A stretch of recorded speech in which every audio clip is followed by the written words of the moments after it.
자, 이번에는 증발산 이야기 합니다. 이것도 여러분들 이야기를 어느 정도 수문학 시간에 했는데, 뭐 어쨌든 그거랑 관련된 내용들 빠르게 한번 살펴보고 넘어가도록 하겠습니다. 자, 앞서서 수문학 시간에 우리가 이거 이야기 했었어요. 그래서 용어는 간단하게 여러분들 알아보고 넘어갈게요. 증발. 호수나 저수지의 토양으로부터 수분이 이탈하는 현상입니다. 그다음에 증산은 식물의 옆표면으로부터 수분이 이탈하는 현상들 이야기를 하죠. 식물에서 나가는 증산. 네, 그냥 일반 지표면에서 나가면 증발 이렇게 생각하시면 되고요.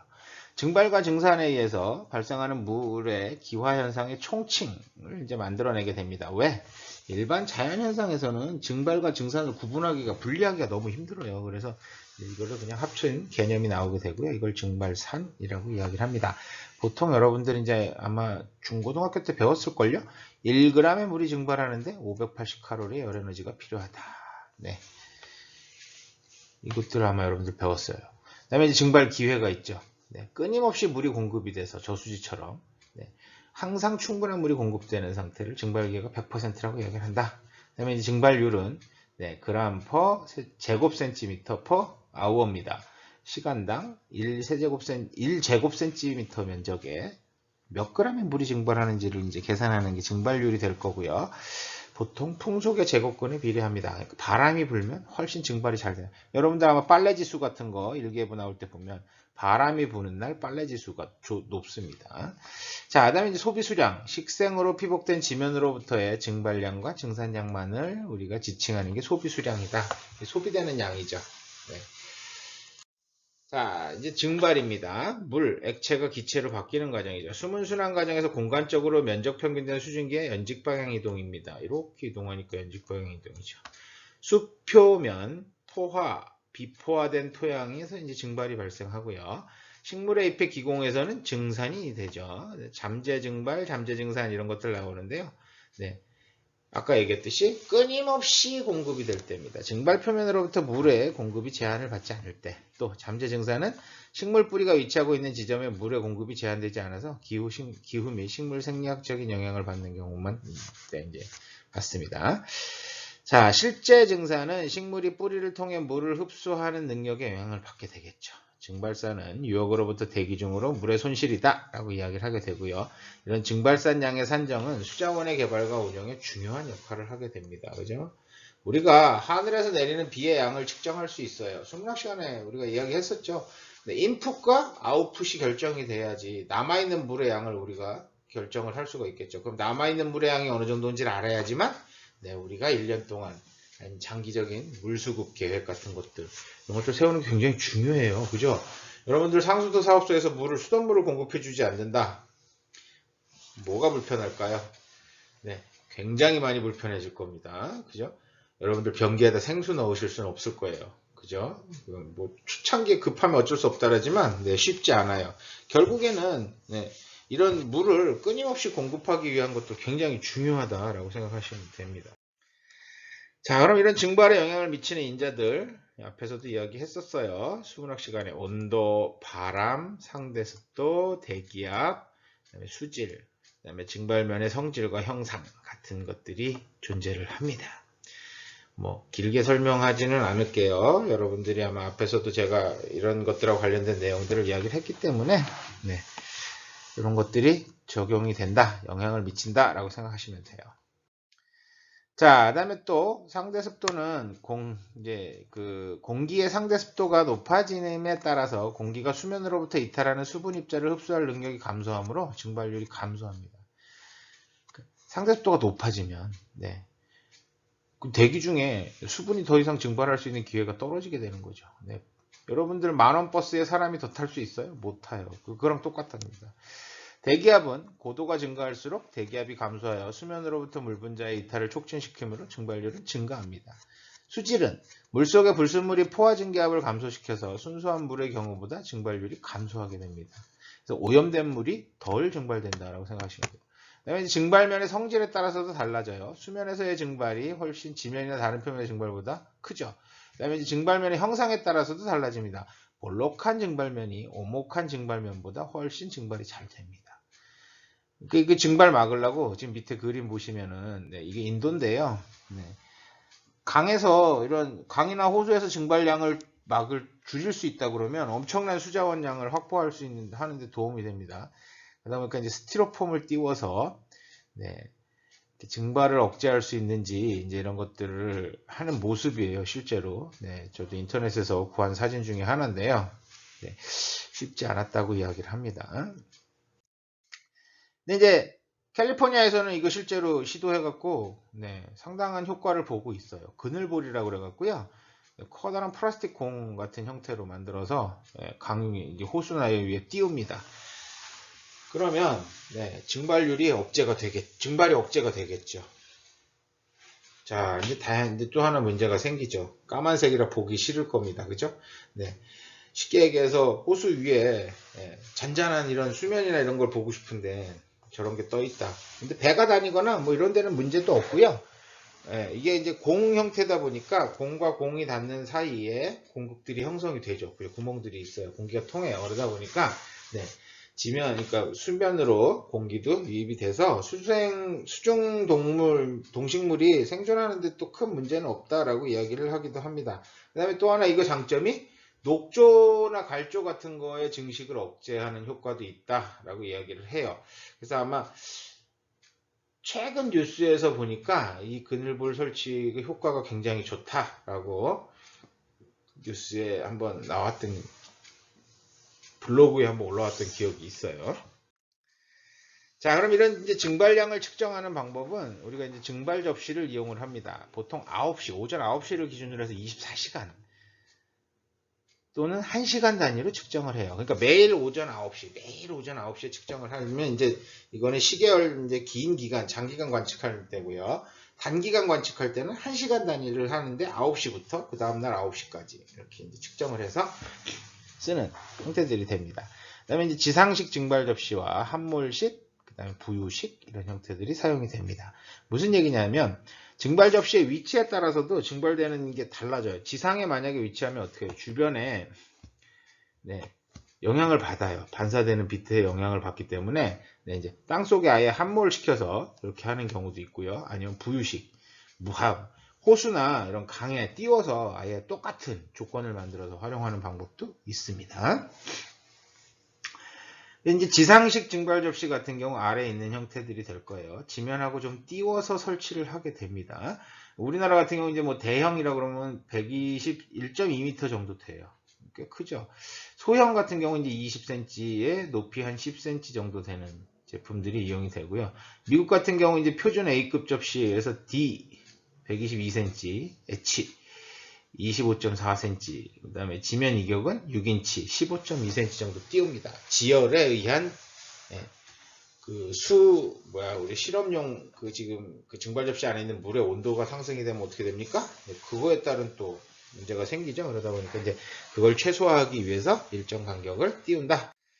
자, 함몰식입니다. 아예 이런 거 고민하지 않도록 땅속에 아예 그냥 접지면이 땅속으로 함몰되도록 설치를 하죠. 벽면을 통한 열전도는 막을 수 있으나 지열의 영향을 막지는 못하는 단점을 가지고 있기도 합니다.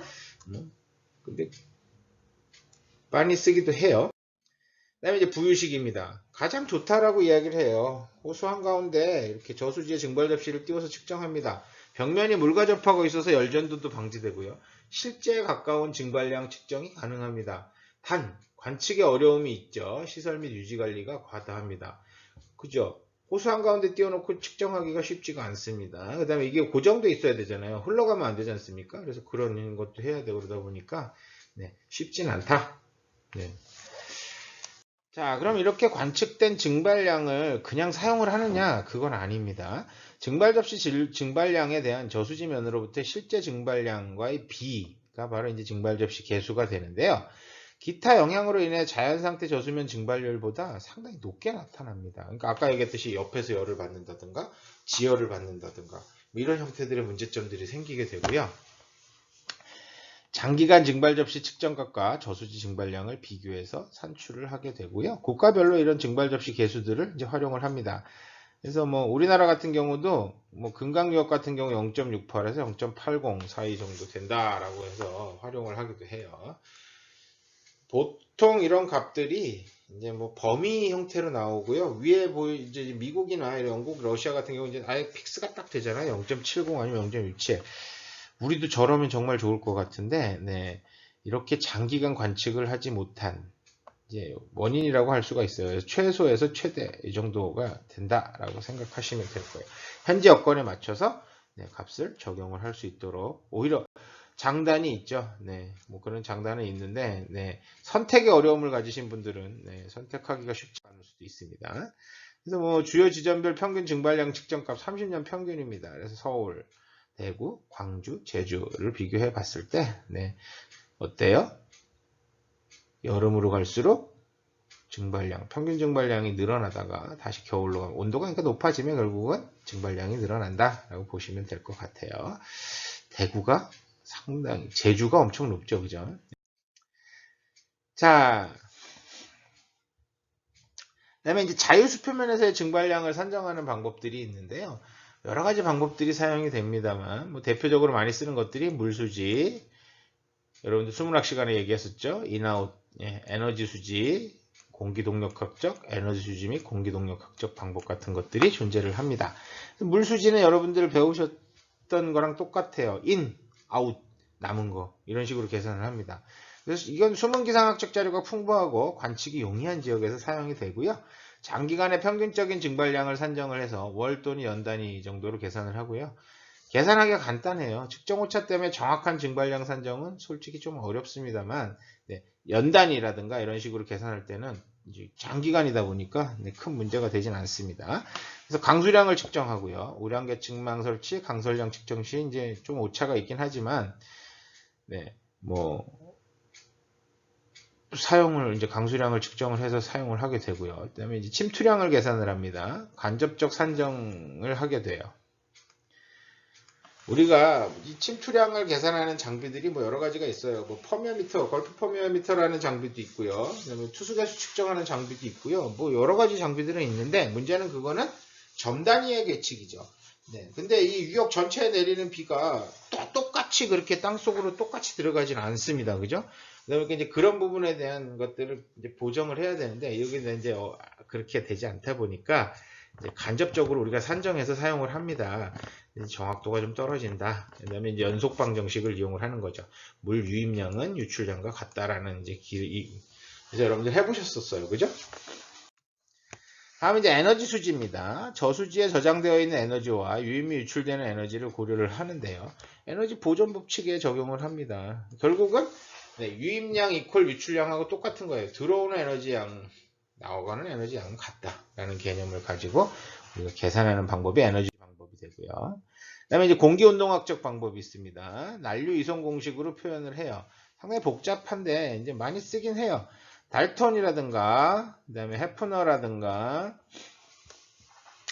뭐 다양한 형식들이 존재를 하게 되고요. 대부분 이 달턴이라는 분이 상당히 많이 만들어 놓으셨어요. 대기 온도에서 포화진기압 사용 같은 것도 이용해서 만들기도 하고요.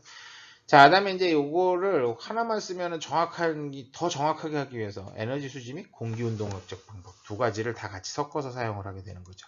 그래서 에너지 수지 방법은 태양 에너지 중 수표면에 최종적으로 남는 에너지를 계산하고요.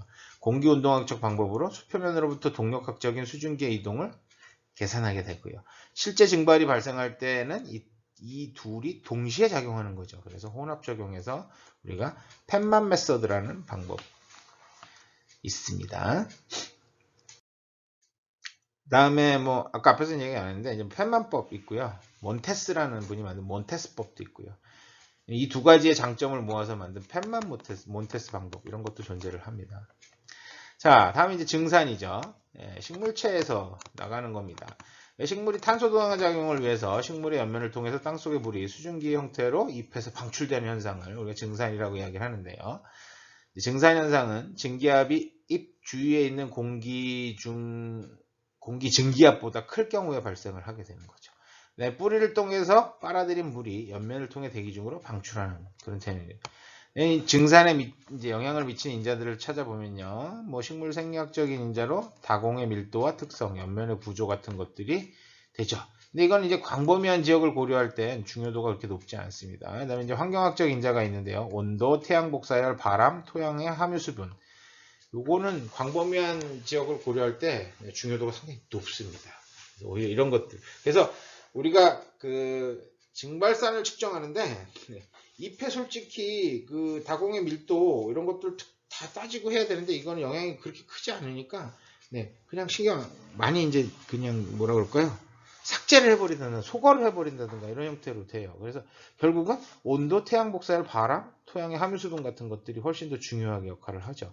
자, 또 온도 같은 경우 다공 내부의 증기압과 대기의 증기압 차가 커지면 증산이 커지게 되고요. 태양 복사열이 높아지면 온도가 올라가게 되고 똑같이 또 증기압 차가 생기니까 증산이 증가합니다. 바람이 불어도 마찬가지예요. 주위에 수분이 떨어지게 되면서 다공 내부 및 대기 증기압의 차가 커지게 되고요. 증산이 커지게 되는 이런 현상들이 발생하는 것들을 영향을 미친다는 것들을 알 수가 있죠. 그럼 이런 증산량 측정하는 거 어떻게 하면 되냐? 가장 좋은 방법은요. 여러분들이 측정하고 싶은 나무를 비닐로 폭 싸놓으면 되긴 해요. 그 안에서의 비닐봉지 안에서의 수분을 측정합니다. 아래 그림 보면 그렇게 돼 있죠? 윗그림에. 그죠? 비닐. 화분에 비닐을 씌워갖고요. 이렇게 안에서 습도를 측정합니다. 그러면 가능은 해요. 아니면 이제 이제 한동안 이제 측정한 다음에 비닐봉지에 있는 공기를 통과시켜서 이렇게 정확하게 계산을 하는 그런 방법도 있습니다. 자, 또 다른 방법은 식물체를 U자형의 이런 피토관에 꽂아갖고요. 그러면 식물이 증산을 하겠죠. 여러분들 왜 그 꽃꽂이 할 때 꽃을 꽂아 놓으면 그 수반에 물이 줄어들지 않습니까? 그 양을 측정을 하는 거예요. 그걸 눈금 형태의 이런 U자관에다가 넣어갖고 얼마가 되는지 확인하게. 예전에 눈금을 읽었죠. 근데 요즘 이제 너무 미세하게 움직이니까 압력 장치라든가 뭐 압력 센서라든가 아니면 뭐 이런 센서들을 이용을 해갖고 오른쪽 아래 그림처럼 이렇게 측정을 하기도 해요. 자, 솔직히 외국의 그 고등학교 같은 데서는 이런 실험들을 합니다, 실제로. 우리는 여러분들 대학에서도 잘 안 하시죠.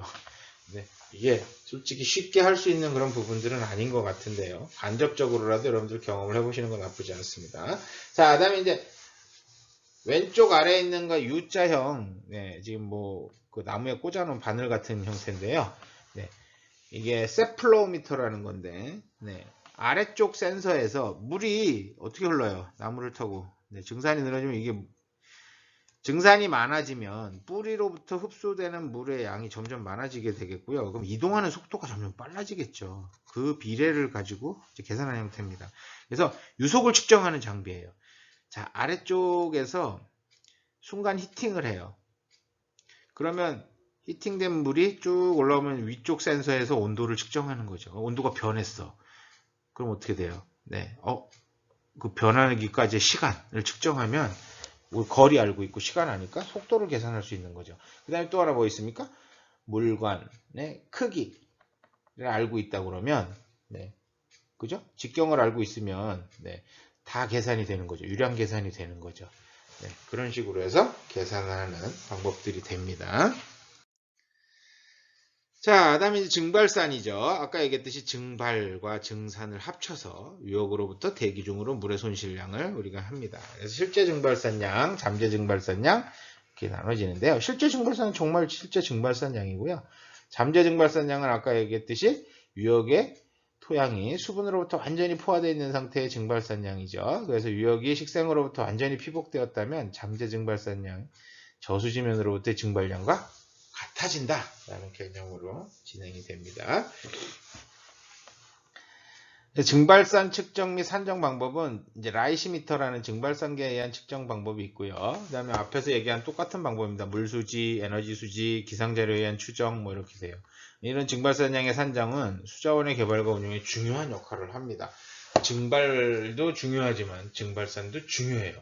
자, 여러분들 세대에서는 잘 느끼지 못하시겠지만 이제 전후 세대, 우리의 할머니, 할아버지 세대 때만 하더라도 산림이 엄청 황폐화돼서 주변에 식생이 거의 없었죠.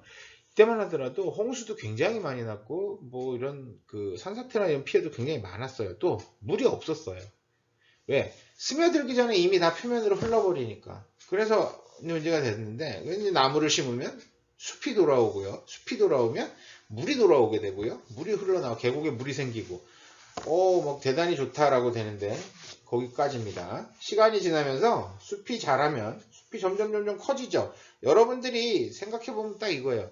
아기 때 드시던 물의 양하고 지금 드시는 물의 양하고 똑같을까? 똑같지 않을 겁니다. 훨씬 더 많이 드셔야 될 거예요. 그죠? 모든 드시는 음식에도 수분이 다 들어있으니까 먹는 음식 양도 늘어났든 수분이 많이 필요한 거죠.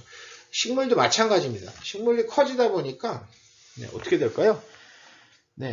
소모해야 되는 수분이 많아지는 거죠. 그럼 결국은 땅속으로 스며드는 물들을 과거에는 대부분을 우리가 이제 사람들이 사용할 수 있었는데 지금은 식물이 먼저 뽑아서 사용을 하게 되는 양들이 늘어나게 되니까 우리한테 도달하는 지하수의 양들이 줄어드는 상황들이 발생하고요. 계곡에 물이 줄어드는 현상들이 발생을 하죠.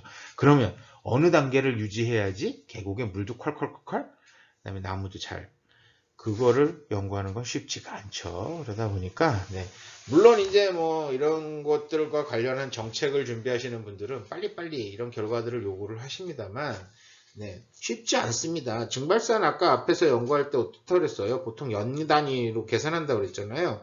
그러면은 몇 년 단위로 이렇게 해봐야 되는데 문제는 그 사이에 식물이 자라버려요. 그러면 처음에 식물을 심어 놓고 식물이 점점 자라면서 식물이 죽기 전까지 뭐 아니면 숲이 어느 정도 자연적으로 밀도 조절이 될 때까지의 증발량이라든가 유출량 같은 것들을 조사를 하면 좋겠죠. 몇 년 정도 걸릴 것 같습니까? 굉장히 오랜 시간이 필요하겠죠. 그래서 이런 로 데이터들을 만들어내지 못하면 이거는 이제 쉽지가 않은 거예요. 이론적으로 우리 얼마든지 이야기를 하는데 오차들이 많이 다양한 문제점들의 오차들이 발생하니까 결국은 관측관 값이 가장 정확할 텐데 이런 것들을 관측하는데 굉장히 오랜 시간이 들어가는 상황들이 발생하게 됩니다. 여러분들 아마 이제 에피소드인데요. 당대에 연구 결과가 안 나오는 연구들이 굉장히 많아요. 그 중에 제가 들은 것 중에 하나가 매미 연구하시는 분들이 있어요. 여러분들 매미가 군뱅이로 땅속이나 아니면 나무 속에서 이렇게 살다가 그죠? 집더미 속에서 살다가 매미가 돼서 평생 삽니까? 아닙니다. 그러니까 본인의 일생의 한 99% 정도를 군뱅이로 살고요. 1%의 시간만큼만을 나와서 종족 번식을 위한 활동을 하고 죽습니다. 짧은 기간에 끝나요. 자, 근데 이 매미가 땅속에 있는 기간이 짧은 건 몇 년부터 시작해갖고 긴 거는 거의 한 100년 가까이 7, 80년 이상 되는 것들이 있어요. 예전에 한번 그 다큐멘터리 프로그램을 보니까 3대에 걸쳐서 연구를 하는 그 매미가 있더라고요. 매미가 우화돼서 나올 때까지 기다려야 되는데요. 그걸 뭐 강제로 나오게 할 수는 없으니까 기다리는 수밖에 없습니다. 아니면 그 지역을 찾아가야 다른 지역을. 그런 식이 될 거예요. 그래서 우리도 보면은 조리대 연구하시는 대나무나 조리대 꽃이 안 펴요. 피긴 펴요. 예전에 이제 어른들 얘기하시기에 조리대 꽃 피는 거 보면 죽는다라는 이야기 했었어요. 죽을 때가 됐다라고. 왜? 60년에서 100년에 한 번 꽃이 핍니다. 그러니까 그 당시만 하더라도 그분들이 전국을 뭐 옮겨다니면서 사는 게 아니라 늘 그 자리에 살고 계셨지 않습니까? 그럼 그 지역에서는 매 60년에서 100년마다 피는 거죠. 물론 다른 지역에서는 그 다음 해에 또 필 수도 있는 거죠. 거기도 또 60년에서 100년 사이클이니까 그게 똑같이 가진 않을 테고요. 그러다 보니까 이런 것들 보면 죽는다라는 이야기도 하셨었어요. 그만큼 오래 살아야 볼 수 있다는 얘기겠죠. 그럼 조리대 연구하시는 분들도 굉장히 아니면 굉장히 다양하게 돌아다니시는 수밖에 없을 겁니다. 그죠? 어쨌든 쉽진 않다. 그래서 이런 증발산 측정하는데요. 우리가 라이시미터라는 게 증발산계입니다. 뭐 증발산계가 뭐 특별한 건 아니고요. 화분을요. 쉽게 얘기해서 화분을 저울 위에 올려놓은 거예요. 그래서 측정하는 방법이 됩니다. 그럼 이렇게 자연적으로 물도 공급이 되고요. 중량을 측정하고요. 식물에 의해서 증발산이 일어나겠죠. 이렇게 이제 측정하는 방법들이 있습니다. 그래서 이제 일반적으로 우리가 증발산 측정할 때는 자연에서 이렇게 이제 위에 식생을 제거를 하게 되고요. 식생 제거했죠. 제거하고서 파이프를 박습니다. 양쪽이 뚫려 있는 파이프인데요. 그 다음에 이제 이 주변을 파내서 이 파이프를 꺼내요. 그리고 이제 토사를 이제 위아래 평평하게 만들죠. 그 다음에 가지고 와서 실험실 갖고 와서 저수조에서 100%로 완전히 포화를 시킵니다. 이 포화시킨데 이제 식생을 심어서 식물이 자라는데요. 이때 이제 무게를 계속 측정을 하는 거예요. 물론 이제 식물이 자라면서 무게가 늘어나는 부분도 있지만, 네, 이제 수분이 줄어드는 양도 측정을 하게 되는 거죠. 그래서 수분의 변화를 우리가 측정하는 방법들이 되는데, 아니면 이제 이 식물 뽑아서 무게 재면 돼요. 흙 털어서 재면 되니까 문제될 건 없는데 많이 필요하죠. 우리나라 농촌진흥청에서도 이제 라이시미터 이렇게 설치. 자, 다음 이제 물수지법입니다. 증발산 산정하는 물수지법. 적용 시 산정 기간이 중요합니다. 그다음에 연간 증발산량 추정 이런 것들 장기간의 연평균 강우량, 연평균 유출량 이런 걸로 이용해서 우리가 구하는 게 대표적인 예들이 될 거예요. 그다음에 가정하에 단기간 유형 내 실제 증발산량을 계산하기도 합니다. 그래서 실제 이제 강수량과 증발산량, 뭐 유출량 이런 것들을 이용을 해서 우리가 증발산량을 산정을 해내죠. 그죠? 빼내면 돼요. 그죠? 유출량 얼마인지 알고요. 그죠? 강수량 알고요. 강우량에서 유출량 빼고요. 지하수로 이제 들어간 양 빼내면, 지하수 변동량을 빼면 나머지 뭡니까? 증발산량이 되는 거죠. 자, 다음에 이제 기타 에너지 수지라든가 펜만법, 그다음에 손스웨이트의 월열지수법, 블렌네리 크리들 방법, 수정, 젠센, 헤이스 방법, 뭐 여러 가지들이 있어요. 뭐 펜만 몬테스, 아까 얘기 몬테스, 펜만 몬테스, 펜만 몬테스 이런 방법들, 다양한 방법들이 사용이 됩니다.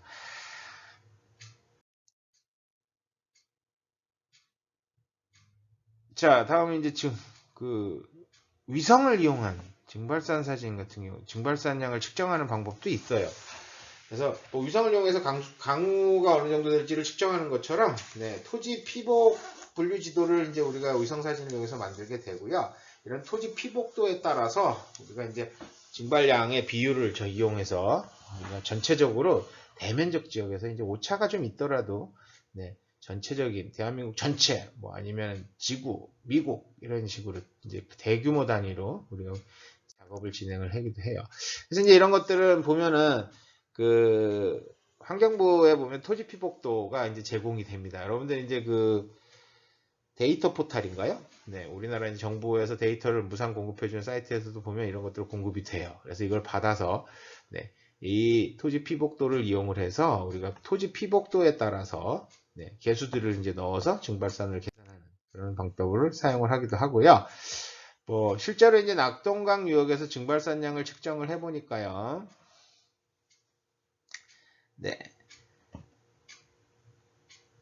뭐 시기에 따라서 월별에 따라서 이렇게 다양한 형태들로 나타나게 되고요. 실제로 보면 어때요?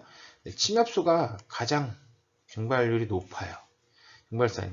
그 다음에 화력수, 논, 그 다음에 도시지역, 기타 이런 식으로 달라진다 라고 생각을 하시면 됩니다.